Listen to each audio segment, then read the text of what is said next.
দর্শক, যেমনটি বলছিলাম যে সব শঙ্কা অনিশ্চয়তা কাটিয়ে 25 ডিসেম্বর দেশের মাটিতে পা রাখতে যাচ্ছেন বিএনপির ভারপ্রাপ্ত চেয়ারম্যান তারেক রহমান। তাকে গণসংবর্ধনা দেয়া হবে এবং এর প্রস্তুতি চলছে রাজধানীর পূর্বাচলে। সেখানে নেতাকর্মীরা উপস্থিত রয়েছেন। আমাদের সহকর্মী ফরহাদ ইবনে মালিকের সাথে যুক্ত হব, তিনি রয়েছেন সেখানে। ফরহাদ, নিশ্চয়ই শুনতে পাচ্ছেন আমাকে। যেমনটি জানাচ্ছিলাম যে 25 ডিসেম্বর বিএনপির ভারপ্রাপ্ত চেয়ারম্যান তারেক রহমান আসছেন। কেমন দেখছেন সেখানকার সার্বিক পরিস্থিতি? মঞ্চ তৈরির কাজ তো চলছে, যারা নেতাকর্মী রয়েছেন তাদের মধ্যে উচ্ছ্বাস কেমন দেখছেন 25শে ডিসেম্বরকে নিয়ে, জানাবেন।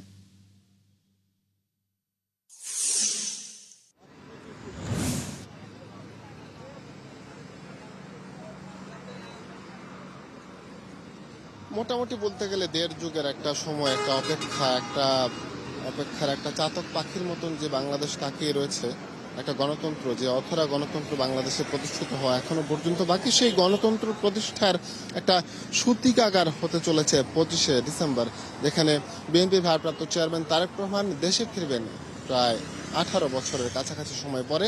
দেশে ফেরার পর তিনি এভার কেয়ারে যাবেন, এভার কেয়ার থেকে আসবেন এই পূর্বাচলে 300 ফিটের এই রাস্তায়, যেখানে এই মঞ্চ প্রস্তুত হচ্ছে, মঞ্চের প্রস্তুতি চলছে সাদরে গ্রহণ করার জন্য, সাদরে তাকে বরণ করে নেওয়ার জন্য দেশ ও দেশের মানুষ, আপামর জনসাধারণ তাকে বরণ করে নেওয়ার জন্য প্রস্তুতি নিয়েছেন। এই 30x48 ফিটের এই মঞ্চ, শুধু 48 ফিটের এই নয়, এই মঞ্চ এক টুকরো বাংলাদেশের প্রতিধ্বনি হয়ে আসছে, প্রতিফলন হয়ে আসবে বলে মনে করছেন নেতাকর্মী যারা রয়েছেন।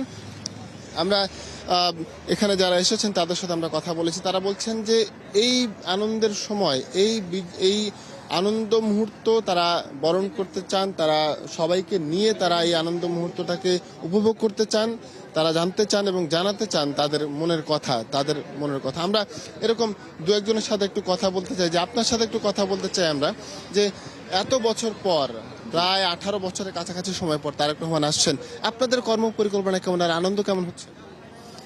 আলহামদুলিল্লাহ।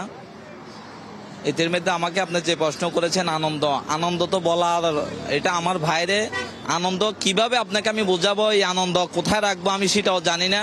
তবে ইনশাল্লাহ আমি এই আনন্দকে উপলক্ষ করে আমি আগামীকালকে এই চট্টগ্রাম থেকে আসছি, এমনকি আমি রোমেও উঠে নেই, কোনো হোস্টেলে উঠে নেই। আগে সর্বপ্রথম গাড়ি থেকে আমি ট্রেন থেকে নেমে মতনই আমি আগে মঞ্চ দেখার জন্য চলে এসেছি। আনন্দ আছে বিদায়। আমার দেশ নেক তারেক রহমান যখন আসতেছে, আমরা যখনই আমার ঘোষণা হয়েছে 25 তারিখ উনি আসবে, তখন থেকেই আমাদের পরাণ ছটফট করতেছে, আমরা জনাব তারেক রহমানকে আমরা দেখবো, চোখের দৃষ্টিকে দেখেছি সেই 17 বছর আগে। 17 বছরের মধ্যে আমাদের কোনো দেখা হয় নাই সরাসরি। তো ইনশাল্লাহ চেষ্টা করি, আল্লাহ যদি তৌফিক দান করে, ওনাকে সরাসরি দেখার জন্য, সেই প্রত্যাশা নিয়ে আপনারা অপেক্ষা করে আছেন। আমরা কথা বলছিলাম কয়েকজনের সাথে, তারা জানাচ্ছিলেন যে এই যে 17 বছরের অপেক্ষা, 17 বছরের বেশি সময়ের অপেক্ষা, এই অপেক্ষা নিয়ে তারা অপেক্ষা করছেন, তারা তাদের নেতাকে দেখার জন্য অপেক্ষা করছেন, দেশের গণতন্ত্র প্রতিষ্ঠা হবে সেই আশায় তারা অপেক্ষা করছেন, এবং এই গণতন্ত্রের সূচনা এই মঞ্চ থেকে শুরু হতে যাচ্ছে বলে মনে করেন তারা। লাবণী, এই ছিল আমার কাছে এখন পর্যন্ত।